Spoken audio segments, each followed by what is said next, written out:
বিসমিল্লাহির রহমানির রহিম। কেমন আছেন সবাই? আশা করি আলহামদুলিল্লাহ ভালোই আছেন। সুখ দুঃখ, আলো অন্ধকার এবং শারীরিক স্বাস্থ্য ও মানসিক স্বাস্থ্য এগুলা একে অপরের সাথে অঙ্গাঙ্গিভাবে জড়িত। একটি ছাড়া অন্যটি কল্পনাও করা যায় না। আমরা প্রায় লক্ষ্য করে থাকি যে আমাদের শরীরের কোনো অসুখ হলে আমরা দ্রুত ডাক্তারের কাছে চলে যাই চিকিৎসা সেবা নেওয়ার জন্য, এবং ডাক্তাররা আমাদের দেখে প্রেসক্রাইব করে মেডিসিন, সেই মেডিসিন আমরা খেয়ে থাকি এবং বিভিন্ন ডায়াগনস্টিক করে সেই ডায়াগনস্টিকও আমরা করে থাকি। অথচ মনের কোনো রোগ হইলে আমরা কিন্তু সেই ব্যাপারে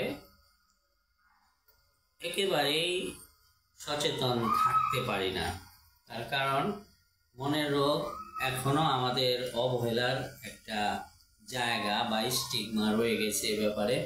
আর এই স্টিগমা থেকে আমাদের দ্রুত বের হতে হবে।